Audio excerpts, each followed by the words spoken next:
Assalamualaikum warahmatullahi wabarakatuh. Halo teman-teman, nama saya Muhammad Faisul Duha, NIM 1905-120408.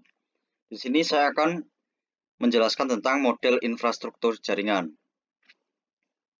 Pengertian, jaringan komputer adalah sebuah kumpulan komputer dan peralatan lainnya yang terhubung dalam satu kesatuan. Jaringan komputer himpunan interkoneksi sejumlah komputer autonomous. Sistem terdistribusi adalah suatu sistem perangkat lunak yang dibuat atas sebuah jaringan. Perangkat lunaklah yang menentukan tingkat keterpaduan dan transparansi suatu sistem jaringan. Perbedaan keduanya terletak pada perangkat lunaknya, bukan pada perangkat kerasnya. Pengguna sistem terdistribusi tidak menyadari terdapatnya banyak proses dalam sistemnya. Ini adalah gambar jaringan terpusat dan jaringan terdistribusi. Data center. Data center merupakan fasilitas yang terdiri dari jaringan komputer dan penyimpanan yang digunakan oleh bisnis atau organisasi lain untuk mengatur, memproses, menyimpan, dan menyebarluaskan data dalam jumlah yang besar. Dan ini adalah gambar dari data center. Pembagian jaringan berdasarkan jangkauan geografis. Yang pertama ada PAN, Personal Area Network. Yang kedua ada LAN, Local Area Network. Yang ketiga ada MAN, Metropolitan Area Network. Dan yang terakhir, WAN, World Area Network. Pembagian jaringan berdasarkan aksesnya. Yang pertama adalah intranet. Bisa diakses untuk kalangan internal. Dan yang kedua, internet. Bisa diakses oleh publik. Pembagian jaringan berdasarkan cara membangun. Yang pertama ada ad hoc. Yang kedua ada infrastruktur. Ini adalah gambarnya. Topologi jaringan. Topologi bus. Kelebihan topologi bus. Pertama, biaya instalasi yang bisa dibilang sangat murah karena hanya menggunakan sedikit kabel.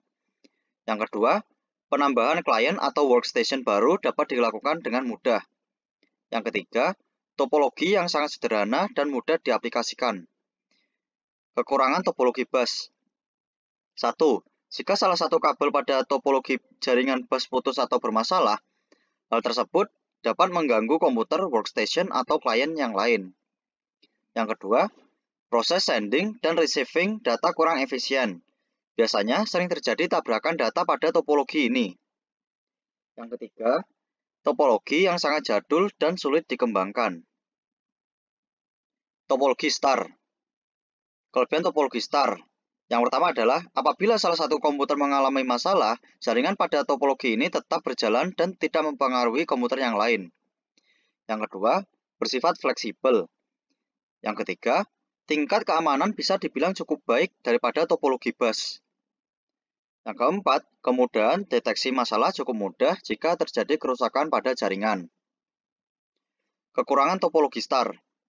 Yang pertama, jika switch atau hub yang notabene sebagai titik pusat mengalami masalah, maka seluruh komputer yang terhubung pada topologi ini juga mengalami masalah. Yang kedua, cukup membutuhkan banyak kabel, jadi biaya yang dikeluarkan bisa dibilang cukup mahal. Yang ketiga, jaringan sangat tergantung pada terminal pusat. Ini adalah extended star topologi.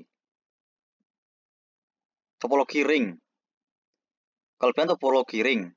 Yang pertama, memiliki performa yang lebih baik daripada topologi bus. Dan yang kedua, mudah diimplementasikan. Yang ketiga, konfigurasi ulang dan instalasi perangkat baru bisa dibilang cukup murah. Yang keempat, biaya instalasi cukup murah. Kekurangan topologi ring. Yang pertama, kinerja komunikasi dalam topologi ini dinilai dari jumlah atau banyaknya titik atau node.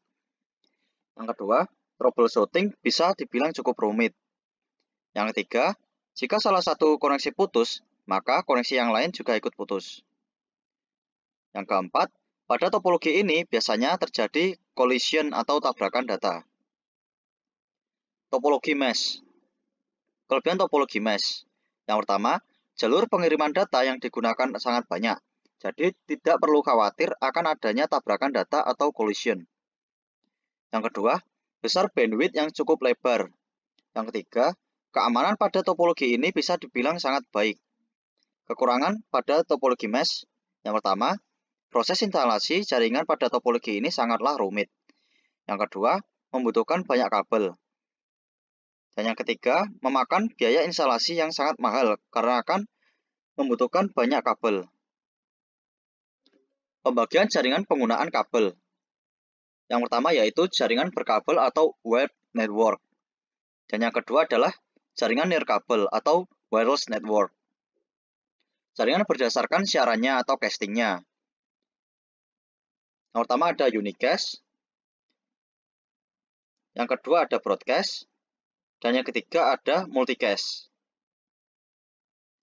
Sekian, terima kasih. Apabila ada salah dalam perkataan, saya mohon maaf. Wassalamualaikum warahmatullahi wabarakatuh.